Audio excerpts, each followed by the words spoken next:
Hello everyone, I'm George from Ireland. So this is me doing my bit for public health. Get vaccinated. That's what this video is all about, get vaxxed.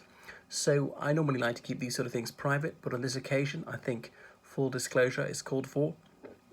I have had my second vaccination, and so I counsel you to do likewise. So yeah, I urge you to get your coronavirus vaccination, whether it's AstraZeneca, Sputnik V, whichever one. I can't judge. I don't know which is better or worse, and I've not done any statistical study. I don't have any scientific knowledge, so I can't advise you on which is most desirable. So yeah, I had a slight illness after it, felt a bit drowsy, but that's it. So there's an awful lot of nonsense going around the internet, these crazy conspiracy theories saying these things don't work or is some sort of plot. Some people feel very clever and courageous by disseminating absolute twaddle. These things, they're developed by double-blind tests and so on, and a lot of money, private money and public money, is put into coming up with these vaccines, and that's got our best interests at heart. So have your vaccination. It could save your life. If it doesn't save your life, it could save the life of somebody else.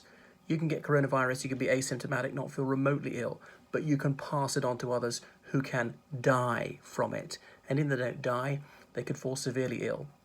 And it could be not just a perfect stranger whom you pass it on to, it could be someone very close to you, somebody who you love.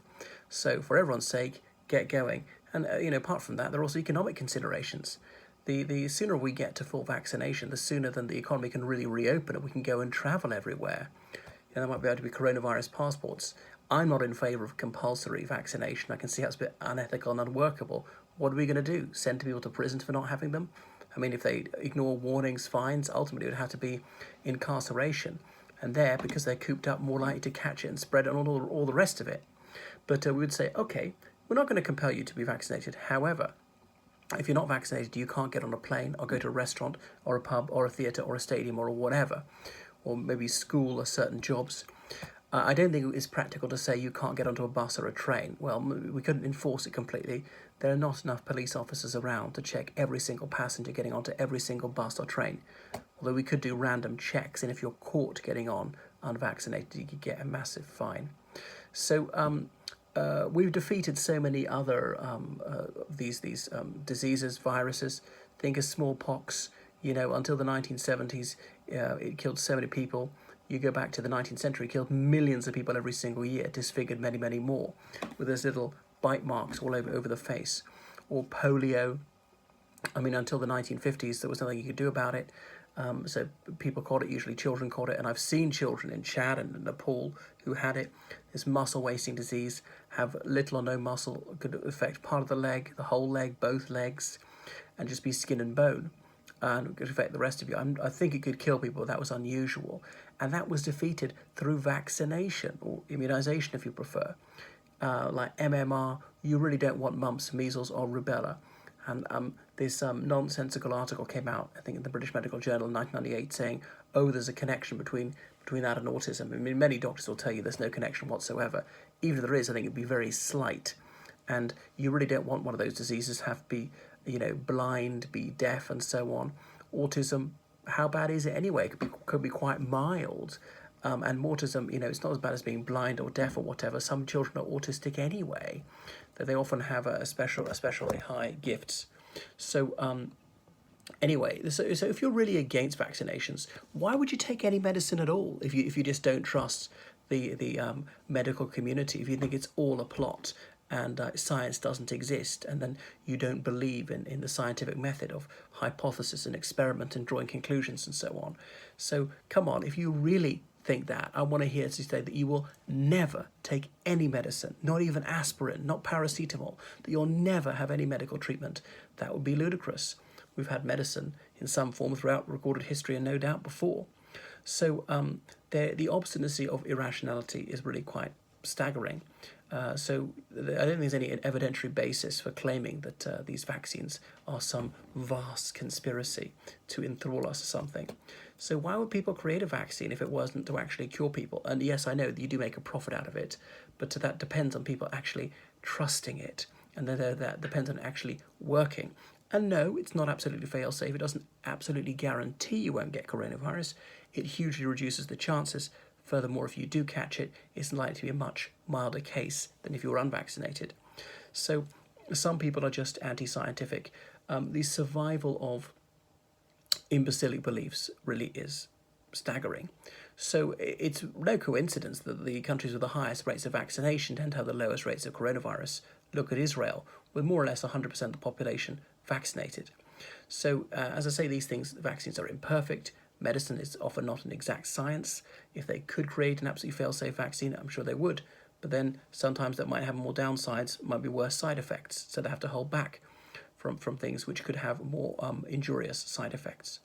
So there's so much scaremongering going around that these causes blood clots, but I don't think there's strong evidence to suggest that's the case. I mean, blood clots occur anyway.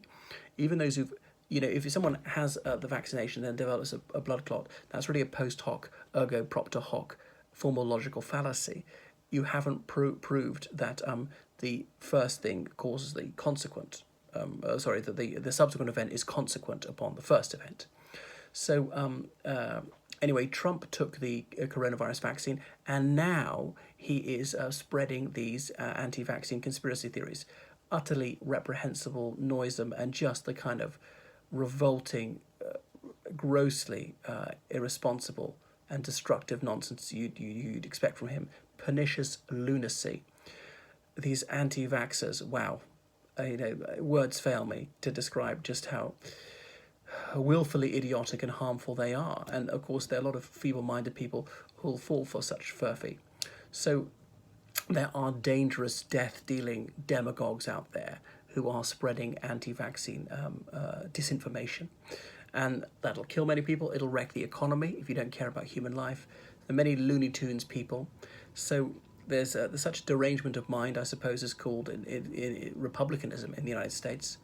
And I hear seemingly intelligent people saying it was a plandemic. Well, cui bono? Not many people have benefited. I mean, the makers of face masks, that's about it. The economy has lost so much money. I mean, we've known people have been killed, and we've lost a lot of our liberty to travel around and things like that. Or, George Soros is the bugbear of many pernicious reactionaries. What else?